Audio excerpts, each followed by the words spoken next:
সত্যি এই বছর আমাদের কৃষ্ণনগরে ঠাকুর মুখ তুলে চেয়েছেন। হ্যাঁ মহারাজ, ধান একেবারে পরিপূর্ণ হয়েছে। তা কবে ধান কাটা হবে পুটির বাবা? ধান তো একেবারে পেকেই এসেছে, সপ্তাহখানেকের মধ্যে ধান কাটতে হবে। বেশ বেশ, তাহলে তো ভালোই হলো। এই মাসের শেষের দিকেই তো নবাব বাহাদুরকে শস্যের খাজনা পাঠানোর কথা। হ্যাঁ মহারাজ, এবারে নবাব বাহাদুর খুশি হবে। ঠিক বলেছ গোপাল।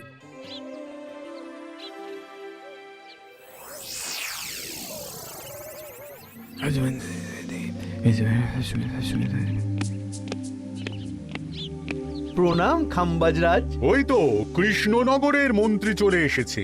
ও, এর কথাই তুমি বলেছিলে? হ্যাঁ, ওই রাজ্যের সব খবরাখবর আমায় দেয়। ইনি কে?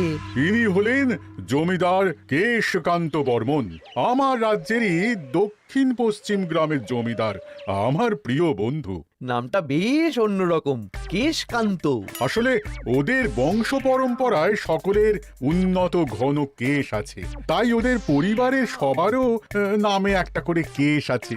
আমি খাম্বাজ রাজের সৌমিত্র এবং সুপরামর্শদাতা। কিছুদিন আগে আমার মাথায় খুব খুশকি হচ্ছিল, মাথার চুল পাতলা হয়ে আসছিল। কিন্তু আমার পরামর্শে একটা তেল মাখতেই মহারাজের মাথার চুল এখন ঘন হয়ে উঠেছে, আর কোনো সমস্যা নেই। বাহ বাহ বাহ, ভালো ভালো ভালো। এবার তাহলে কাজের কথাটা বলে দিন। এবারে তো শুনলাম তোমাদের রাজ্যে অনেক ধান উৎপাদন হয়েছে, তাই স্বাভাবিকভাবে নবাব বাহাদুরের কাছে রাজস্ব অনেক বেশি দেবে, কি তাই তো? হ্যাঁ, এবারে রাজস্ব দানে কৃষ্ণনগরই প্রথম হবে। না, তা হবে না। নবাবের কাছে অত ধান পৌঁছবে না, এমনকি কৃষ্ণচন্দ্রের কাছেই চাষিরা বেশি ধান রাজস্ব দিতে পারবে না। সেটা কি করে হয়? পাকা ধানে মই দিতে হবে। বললাম না, ও আমার সুপরামর্শদাতা। হ্যাঁ, আমার মন্ত্রীকে বাণিজ্যের কাজে বাইরে পাঠিয়েছি কিছুদিন, তাই কেশকান্ত মাঝে মধ্যেই আমার কাছে আসে, গল্পগুজব করে আর সুপরামর্শ দেয়। কিন্তু আমি কি করব? তুমি রাতের অন্ধকারে চাষিদের ধান জমিতে পাকা ধানে মই দিয়ে দাও, এমন ভাবে কাজটা করবে যাতে কাক পক্ষীতেও টের না পায়। আর তাতে আমার লাভ? প্রত্যেক বছর নবাব রাজস্ব দানে বিজয়ীকে 3000 মোহর দেয়, আমি তোমাকে তার থেকে 1000 মোহর উপহার দেব। 1000 মোহর? হ্যাঁ হ্যাঁ, যাও যাও যাও, কাজটা শুরু করে দাও। আচ্ছা।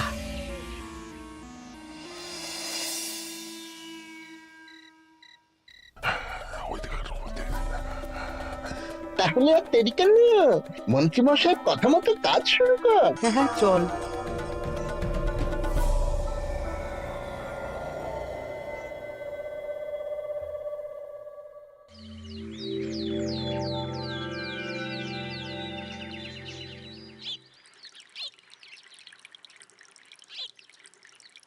এবারে তো চাষাবাদ বেশ ভালোই হয়েছে। আশা করি নবাব বাহাদুরের কাছ থেকে এবারে আমরাই পুরস্কার পাবো। হ্যাঁ মহারাজ, সারা বাংলায় কৃষ্ণনগরের মতো উৎপাদন এই বছরে কোথাও হয়নি। সর্বনাশ হয়ে গেছে মহারাজ, সর্বনাশ হয়ে গেছে। কি সর্বনাশ হয়েছে গো পুটির বাবা? গতকাল রাতে আমাদের সব জমির পাকা ধানে মই দিয়ে দিয়েছে। সে কি? এবার আমরা কি করব মহারাজ? কাদের কাদের জমিতে হয়েছে এসব? যেই জমিতে তাকাবেন সেই জমিতেই এই কাণ্ড, ধান ঝরে সব মাটিতে পড়ে আছে। এবার আমরা কি করব? হায় হায় হায়, এবার আমাদের রাজ্যের কি হবে? নবাব বাহাদুরকে তো জবাব দিতে পারবো না। বড় বিপদ হয়ে গেল, রাজ্যে গ্রহের প্রকোপ নেমে এলো। ও, আর কদিন পরেই আমার টেকে আসবে 1000 মোহর। ঠিক আছে, তোমরা সবাই এখন বাড়ি যাও। না, আমার মন মেজাজ ভালো নেই।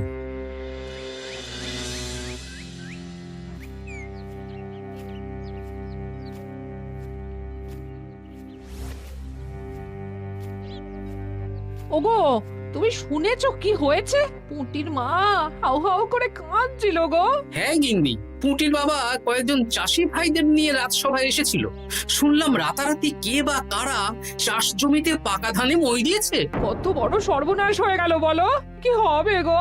কি যে হবে ভগবান জানে। বলি তুমি পারলে না পুঁটির এদের একটু সাহায্য করো। হ্যাঁ, আমি মনে মনে ভেবেই রেখেছি বুঝলে, এবার বেতন পেলে পুঁটিদের বাড়িতে মাসোহারার জিনিসপত্র দিয়ে আসবো। নবাব বাহাদুরের কাছে মহারাজ খাজনা কিভাবে দেবেন? সেটাই তো বুঝতে পারছি না। আপনি এত চিন্তা করবেন না। রাজবাড়ির ভাড়ার থেকে আপাতত কিছু বস্তা ধান পাঠানোর ব্যবস্থা করুন। তারপর নবাব বাহাদুরের কাছে গিয়ে বলবেন, আস্তে আস্তে সব দিয়ে দেবেন মহারাজ। তাই করতে হবে, তাছাড়া তো আর অন্য কোনো উপায় দেখতে পাচ্ছি না।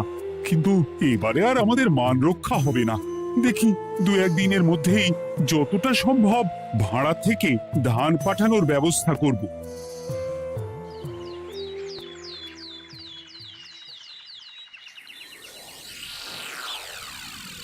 এই বছর 10,000 বস্তা ধান রাজস্ব এসেছে খাম্বাজ রাজ্য থেকে, 7,000 বস্তা ধান এসেছে বর্ধমান রাজ্য থেকে, আর মাত্র 100 বস্তা এসেছে কৃষ্ণনগর থেকে।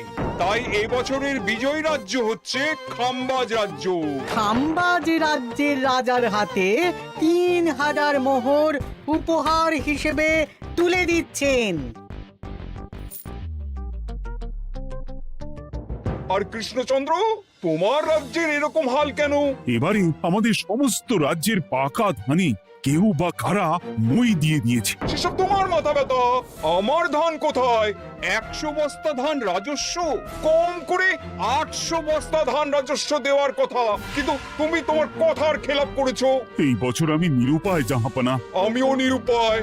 হয় তুমি আগামী 1 সপ্তাহের মধ্যে আমাকে 5,000 মোহর দেবে, নইলে কৃষ্ণনগরের সিংহাসন থেকে সরে যাবে। এত বড় শাস্তি দেবেন না নবাব বাহাদুর, আপনি অন্তত মাস 6 সময় দিন, আবার ধান চাষ করিয়ে আপনাকে প্রাপ্য ধান দেওয়া হবে। বেশি কথা বলছো কৃষ্ণচন্দ্র, তুমি 5,000 নয় 6,000 মোহর 1 সপ্তাহের মধ্যে দেবে। বেটা গোপাল বেশি পাকা, অত কথা বলতে কে বলেছিল? গোপাল, এটা তুমি কি করলে? হায় হায় হায়! সর্বনাশের সময় যখন ঘনিয়ে আসে, তখন বিপদের ওপর বিপদ এভাবেই আসে। আমার পাওনা। আরে এখন না, তোমাকে পাঠিয়ে দেব। ওই দেখুন, খাম্বাজ রাজের সাথে কথা বলছে। এখন বেশি কথা বললে কৃষ্ণচন্দ্র আর গোপাল সন্দেহ করবে। চলুন তো দেখি ওখানে গিয়ে কি কথা বলছে। কি কথা বলছো মন্ত্রী? মন্ত্রী আমায় বিজয় অভিনন্দন জানাচ্ছিল।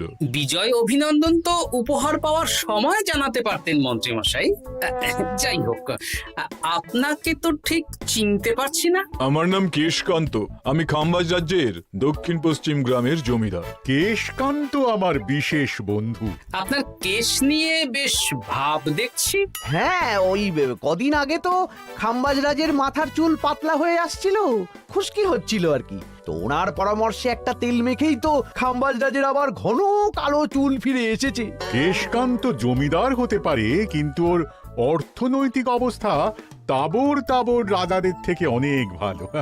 কয়েক হাজার বিঘা জমির মালিকও, তার সাথে চুলের তেলের ব্যবসা করেও হাজার হাজার মোহর রোজগার করে। এই, এখন চুল নিয়ে চুলোচুলি না করে চলো কৃষ্ণনগরে ফিরি। এমনিতেই মন মেজাজ খারাপ, 1 সপ্তাহের মধ্যে আবার 6,000 মোহর জোগাড় করতে হবে। হ্যাঁ, চলুন চলুন।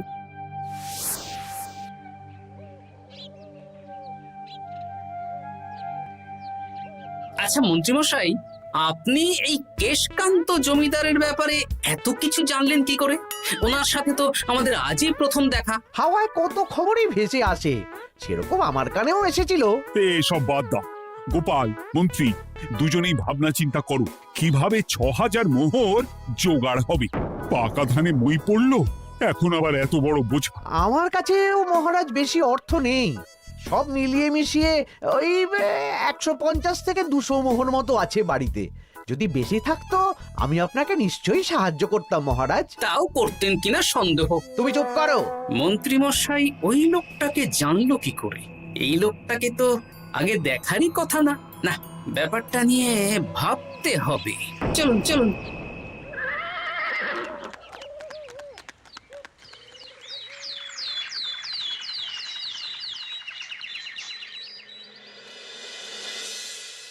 বুঝলে গিন্নি, 1 সপ্তাহের মধ্যে মহারাজকে 6000 মোহর জোগাড় করতেই হবে, নইলে সিংহাসন ছাড়তে হবে। এখন কিন্তু আমাদের উচিত মহারাজের পাশে দাঁড়ানো। কিছু ভেবেছো কি? আপাতত আমার বিয়েতে পাওয়া আংটি বন্ধক রাখবো, আর তুমি যদি হ্যাঁ হ্যাঁ, আমার যে দুটো গয়নাগাটি আছে ওগুলো বন্ধক রাখো, পরে আস্তে আস্তে ছাড়িয়ে নেবক্ষণ। দেখি বাকি সভাসদদেরকেও বলবো, যে যতটা পারে, তারপর ভগবানই ভরসা।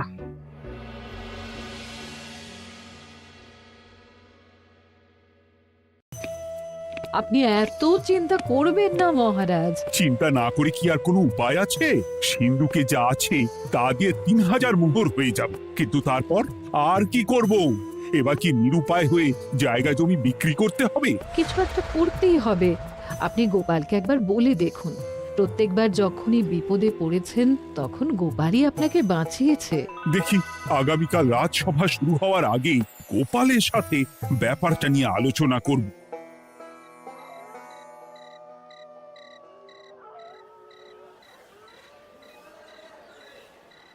এই যে শেখরা, কি করছো? এই তো, বলুন। শোনো, আমার গিন্নির জন্য একটা হীরের হার বানাতে হবে, ওই 1000 মোহরের মধ্যে।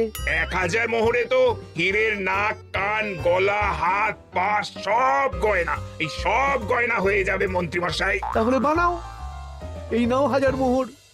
ওরে বাবা, মন্ত্রী মশাই, 1000 মোহর! এই মন্দার বাজারে এত মোহর কোথায় পেলেন?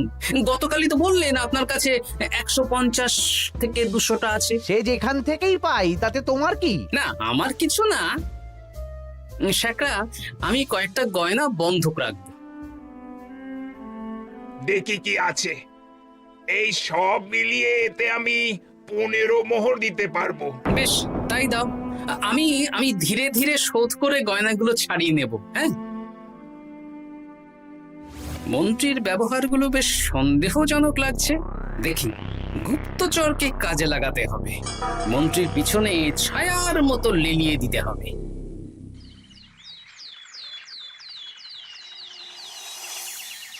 মহারাজ, আমি চেষ্টা করছি আপনার এই মোহর কিভাবে জোগাড় করা যায়, আপ্রাণ চেষ্টা করছি। দেখো, বা আমি 3000 মোহর পারবো, কিন্তু তার বেশি হলে জায়গা জমি বেচতে হবে, হাতে যে বেশি দিন সময়ও নেই। আচ্ছা মহারাজ, দেখছি। তবে মন্ত্রী মশাই চাইলেই আপনাকে 1000 মোহর দিয়ে সাহায্য করতে পারতেন, কিন্তু উনি তা না দিয়ে ওনার গিন্নির গয়না বানাচ্ছেন, হীরের গয়না। দেখি, মন্ত্রী তো কালকেই বলল ওর কাছে 150 থেকে 200 মোহর আছে মাত্র। 1000 মোহর কোথা থেকে পেল? সে উনিই জানেন, তবে তার খবর খুব তাড়াতাড়ি আশা করি পেয়ে যাব মহারাজ।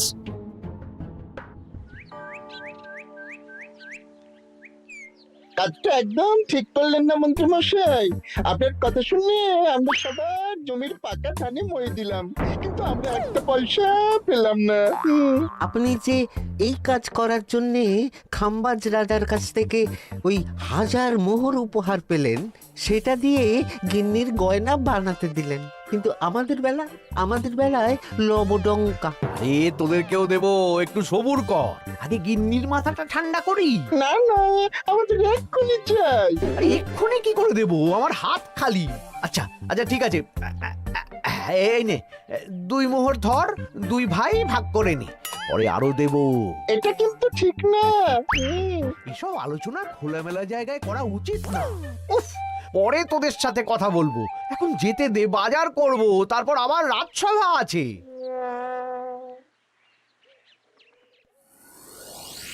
আচ্ছা, এই ব্যাপারটা মহারাজকে আর গোপাল দাদাকে জানাতে হবে। গোপাল দাদা, মহারাজ আসল খবর পেয়ে গেছি। কি খবর? আমি একটু আগে শুনলাম। কাজটা একদম ঠিক করলেন না মন্ত্রী মশাই? আপনার কথা শুনে আমরা সবার জমির পাকা ধানে মই দিলাম, কিন্তু আমরা একটা পয়সা পেলাম না। আরে তোদেরকেও দেবো, একটু সবুর কর। মন্ত্রী, আমি না তোমাকে বেরেই ফেলবো। মহারাজ, মন্ত্রী মশাই এখানে গৌণ, উনি অর্থের লোভে এসব করেছেন, আর ওনাকে দিয়ে করিয়েছেন খাম্বাজ রাজ। হ্যাঁ, যাতে এবারে বিজয়ী হতে পারেন। তাই আপনি এই খবর 5 কান করবেন না মহারাজ।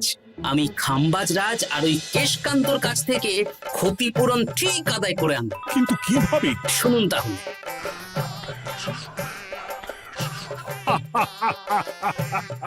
দারুণ বুদ্ধি। তাহলে এখন আসি মহারাজ, কাউকে কিচ্ছু বলার দরকার নেই। আপনি শুধু আগামীকাল সন্ধেবেলা খাম্বাজ রাজের দরবারে চলে আসুন, পারলে নবাব বাহাদুরকেও সঙ্গে করে নিয়ে আসুন। হ্যাঁ,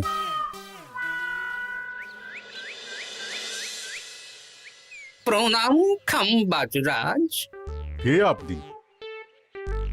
আমি হতাশ রঞ্জন, পশ্চিমে থাকি। কি চাই বলুন? কিছু চাই না, তবে একটা কথা শুনলাম তাই বলতে এলাম। কি কথা? আমি শুনলাম মহারাজ আপনার মাথার চুলগুলো সব নকল। আমার এত সুন্দর চুল সব নকল? ফাজলামো হচ্ছে। আমি যদি প্রমাণ করে দিই আপনার চুল নকল, তাহলে কি? তাহলে আপনি আমাকে 100 মোহর দেবেন, আর প্রমাণ না করতে পারলে আমি আপনাকে 100 মোহর দেব। বেশ, দেখো, এক্ষুনি দেখো, আমারই তো 100 মোহর লাভ হবে। এখন না, এখন না, আজ সন্ধেবেলায়। বেশ বেশ, তখনই এসো। এবারে জমিদার কেশকান্তর বাড়ি যেতে হবে।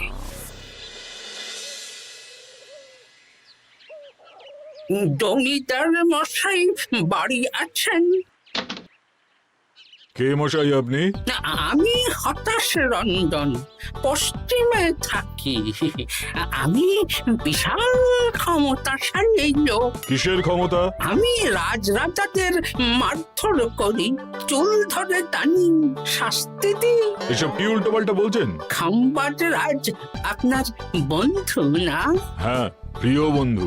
ওনাকেও আমি আপনার সামনে চুল ধরে টানবো, কিন্তু উনি কিচ্ছু করতে পারবেন না। উনি আপনাকে শুলে চড়াবেন। কিছুই করতে পারবেন না, বললাম না আমি বিশাল ক্ষমতাশালী লোক। বিশ্বাস হচ্ছে না তো? তাহলে বাজি ধরুন, 10,000 মোহরের বাজি। 10,000 মোহরের বাজি? হ্যাঁ, আজ আমি খাম্বাজ রাজের রাজবাড়ি যাব, আর আমার শক্তি প্রদর্শন করব, ওনার চুল ধরে টানা হেঁচড়া করব, ওনাকে আহত করব, কিন্তু উনি আমাকে কিছুই করতে পারবেন না। বেশ রাজি, বাজি 10,100 মোহর দিতে পারবেন তো? হ্যাঁ, আমি বাজি হারলে আপনাকে দেব 10,100 মোহর। দরকার হলে ওই কাগজে কলমে লিখিত পরিত করে নিন। বেশ, তাহলে তাই হোক। কিন্তু হ্যাঁ, একটা কথা, আমি শক্তি প্রদর্শন করার আগে থেকে প্রক্রিয়া চলাকালীন সময় পর্যন্ত আপনি খাম্বাজ রাজের সাথে কোনো কথা বলতে পারবেন না। বেশ বেশ।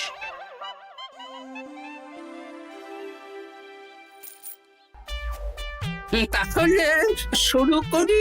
শুরু করো। এবার আমি প্রমাণ করেই ছাড়বো।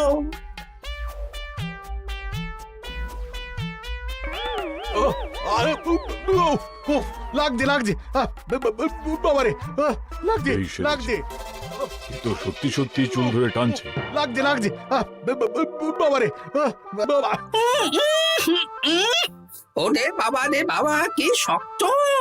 এ কি, খাম্বাজরাজ কিছুই তো বলছেন না? তাহলে কি আমি হেরে গেলাম? না না খাম্বাজ রাজ, আমার ধারণা ভুল, যা শুনেছি তাও ভুল। এবার বিশ্বাস হলো তো? দাও দাও, এবারে 100 মোহর দাও। দিন কেশকান্ত মশাই, আমাকে 10,100 মোহর দিন। এ কি, ও তোমাকে 10,100 মোহর কেন দেবে? ওনার সাথেও তো বাজি ধরেছিলাম। কি বাজি? আপনার এখান থেকে বেরিয়ে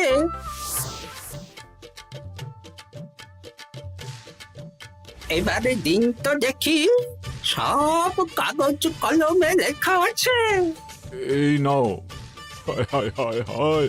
সাবাস গোপাল, সাবাস, তুমি আমার মুখ রক্ষা করেছো। গোপাল, কৃষ্ণচন্দ্র, নবাব বাহাদুর, আপনারা? হ্যাঁ, আমি গোপাল। এটা ছাড়া আর কোনো উপায় ছিল না খাম্বাজরাজ। আপনি আমাদের মন্ত্রীর মাথা খেয়ে যে জঘন্য কাজটা করিয়েছেন সেটা তো আর প্রমাণ করতে পারতাম না, তাই ছলে বলে কৌশলে আপনার প্রিয় বন্ধুর কাছ থেকে আদায় করে নিলাম। হ্যাঁ নয়, হ্যাঁ।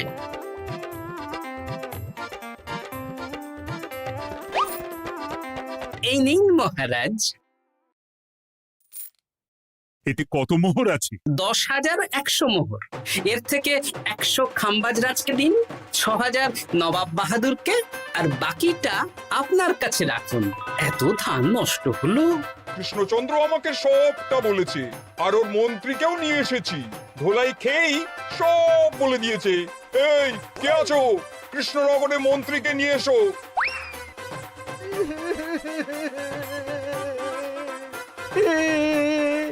মার খেয়ে আমি সব বলে দিয়েছি খাম্বাজরাজ। উদ্ধার করে তো জাহাপানা, আমাকে ক্ষমা করে দিন।